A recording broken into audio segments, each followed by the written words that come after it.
Olá, meu nome é Felipe e nesse vídeo a gente vai falar sobre 3 novidades sobre animações CSS, especificamente animações de entrada e saída. Esses 3 novos recursos estão disponíveis no Chrome e no Edge e no navegador Opera. Não tem um suporte ainda muito amplo, mas são itens bem interessantes aí que em breve pode ser suporte em outros browsers. Então esses itens são relacionados a animações de entrada e saída. Então, o que isso quer dizer? Muitas vezes, quando a gente faz a animação de algum item, esse item ainda não está sendo exibido na tela. Por exemplo, a gente tem um elemento com set de display none e eu quero fazer uma exibição desse elemento com uma animação. A gente vai ver na prática, né, quando eu faço a transição entre um display none e um display block, eles não são números que a gente consegue fazer uma transição, né, progressiva. Ele vai simplesmente alterar uma chave, né, de aparecer e desaparecer. Não tem o estado entre esses dois elementos. Então, exige para a gente fazer esse tipo de animação um pouco de JavaScript, mas a gente não consegue animar o estado em si. E essas propriedades vão ajudar a gente a tratar esse tipo de problema referente, né, a transições de elementos dentro do CSS. Então, que novidades são essas? Né? Então, primeiramente, a gente tem a Content Visibility relacionadas a animações utilizando o keyframe. Então, essa propriedade vai entender, né, que eu quero fazer uma transição e ao final dessa transição eu quero mudar a chave, por exemplo, da propriedade display. A outra novidade que está disponível na versão 117 do Chrome é relacionado a transições. Então a gente tem a propriedade animations e a gente tem a propriedade transitions. Então essas duas aí receberam novidades em versões diferentes. Então fique atento, né, que apenas a versão 117 tem suporte a esse recurso. Então, como é que vai funcionar isso? A gente vai ver na prática, né, todos esses 3 itens. E o Transition Behavior, em particular, é uma propriedade extra relacionada à propriedade Transition. Você precisa ter a propriedade Transition para utilizar a Transition Behavior. E por fim, né, não é uma animação de saída, mas sim uma definição de animação de entrada, que é o nosso Start Style. Esse Start Style, a gente define qual vai ser o estilo inicial daquela animação de entrada. Então, por exemplo, se eu faço uma troca de chave entre display none e display block, eu posso definir qual vai ser o estado inicial desta animação e daí a gente consegue animar e fazer esse tipo de transição. Então, primeiramente, a gente vai falar sobre a novidade referente a transições. Então, para aplicar esse tipo de comportamento em transição, o que é que a gente precisa ter? Eu preciso ter, claro, a animação fazendo a transição entre a opacidade e o display e eu vou setar essa nova propriedade, que é o Transition Behavior, e setar ela como Allow Discrete. Quando eu fizer isso e faço a minha animação, ele vai entender que eu tenho que fazer uma transição entre esse item em 0,25 segundos. Então, no momento 0,5 segundos é que ele, ao final, ele vai fazer essa troca do display para o display none. Outro tipo de ação que a gente pode ter também é fazer esse shorthand, né? Aplicar o Allow Discrete diretamente à propriedade de animação que a gente tem dentro do Transition. Então, eu defino qual é a propriedade que eu quero animar, o tempo que eu vou animar essa propriedade. Já na Display, eu defino a propriedade, o tempo e incluo o Allow Discrete. E com isso, a gente consegue também ter esse tipo de efeito de transição, sem perder essa troca.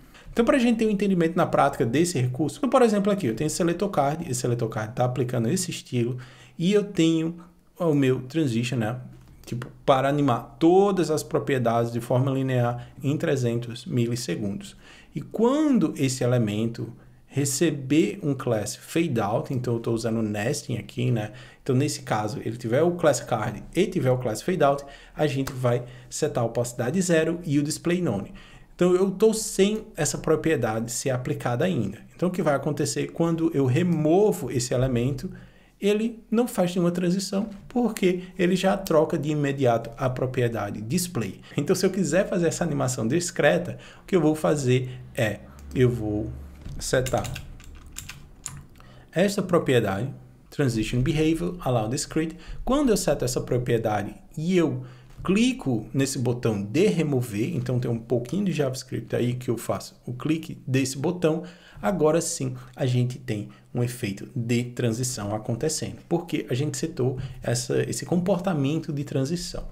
Então aqui está o JavaScript desse elemento, ele é bem simples, eu tenho um console log só para testar se o JavaScript está rodando, e aqui eu vou em todos os botões, procuro aquele botão em particular, adiciono um evento de clique, e quando a gente faz o clique nesse elemento, ele procura o parent dele, que é o card, e vai adicionar a classe fadeout. Então por isso que a gente tem os dois classes sendo atribuídos a esse elemento na hora da exclusão. Uma vez que a gente tem esse JavaScript e tem esse CSS e tem a propriedade Transition Behavior, quando eu clico, a gente tem agora sim uma animação. Ela não vai acontecer de uma hora para outra, porque a gente está definindo, ok, essa transição tem que ser discreta, eu quero fazer a animação e ao final troque o display desse item. A outra novidade é referente a keyframes, né? Agora a gente consegue, via keyframes, também fazer esse mesmo tipo de comportamento. Então isso vai ser através de um valor dentro da propriedade animation, né? Um valor de forward. Quando a gente tem esse valor, a gente consegue definir o efeito de transição também utilizando o display nome. Então aqui a gente tem um exemplo, né? O card ele tem uma animação e essa animação tem um fade out. Este fade out é a palavra-chave da nossa animação que a gente definiu via keyframes.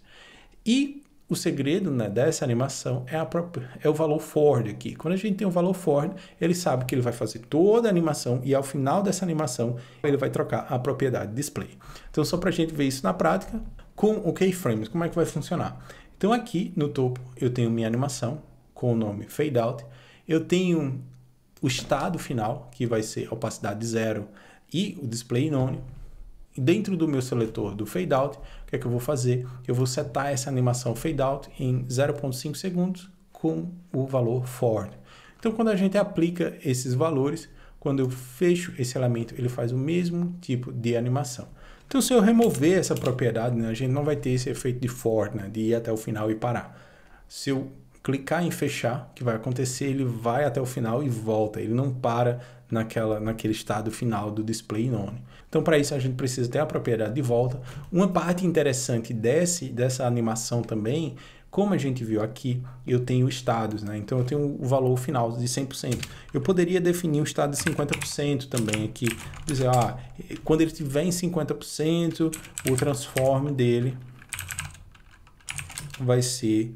Então, o que vai acontecer, né, no meio da animação, ele vai fazer um translate de menos 20%, depois em 100% ele vai concluir essa transição. Então, se eu fechar aqui, ele, né, dá um pulinho, depois desaparece e some de vez. Então, aqui a gente tem esse tipo de animação. Então, a gente pode, né, adicionar também, fazer um bounce aqui, eu posso também colocar 25%, utilizar essa mesma propriedade. De vez de a gente ter menos 20%, a gente vai ter mais %. Então, ele vai descer, subir e desaparecer. Então, só fazendo o teste, ele desceu, subiu e desapareceu. Então, a gente tem efeito de bounce aí antes do elemento sair completamente. O que vai acontecer se eu não tiver esse display none, né, o elemento ele vai continuar lá. Né? Se eu remover essa propriedade, da mesma forma, se a gente continuar com o display none no outro exemplo também acontece dessa mesma forma. A gente some, desaparece, mas você vê que a gente está com o display flex aí e aquela área continua preenchida. Se, né, eu passo a seleção aqui, o conteúdo está lá. Se eu passar o mouse aqui, eu consigo, né, ver que tem algum texto lá. Então, este elemento, somente com o opacidade, ele ainda continua lá. Então, as pessoas podem copiar, podem interagir se tiver algum clique nesse elemento. A única diferença é que, né, o usuário não tem a visibilidade, mas se eu quero realmente remover, né, fazer a saída desse elemento, a gente precisa fazer o display none.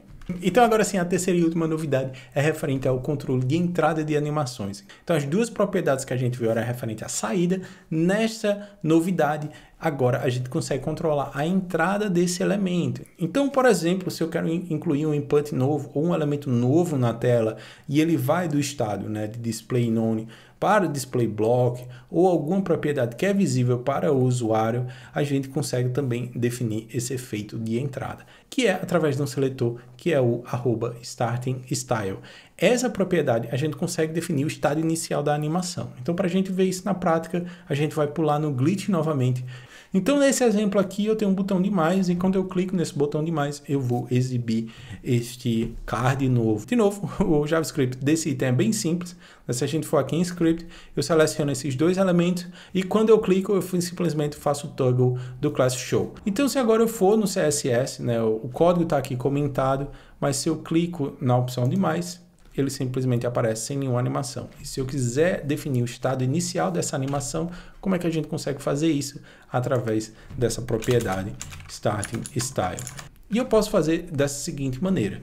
Eu estou deixando dentro do escopo do show, então eu estou dizendo, olha, quando essa animação ocorrer para este seletor específico, o que eu quero ter? Eu quero que esta animação inicie com opacidade 0 e com um transform translate -10. Então ele vai fazer o efeito de aparecer e também subir na tela. Então quando a gente faz essa alteração, o que vai acontecer quando eu clicar no botão de mais, a gente tem essa transição ocorrendo. Aqui eu voltei a ter o transition, a única coisa que eu defino é qual vai ser o ponto inicial desta animação. Então a gente pode fazer de forma mais lenta aqui, né, para a gente visualizar esse elemento. Então eu vou colocar aqui 1 segundo, né, para fazer essa animação. Estou animando todas as propriedades, né, para simplificar.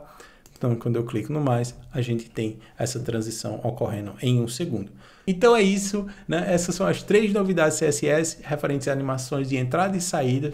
Então você já pode utilizar nas versões recentes do Chrome e do Opera. Eu espero que os outros browsers implementem esse recurso, que ele é muito interessante, sem precisar dar muita volta com JavaScript. Simplesmente com uma propriedade a gente consegue resolver esse problema. Então, muito obrigado por ter assistido esse vídeo até o final. Um abraço e até o próximo vídeo. Falou, tchau!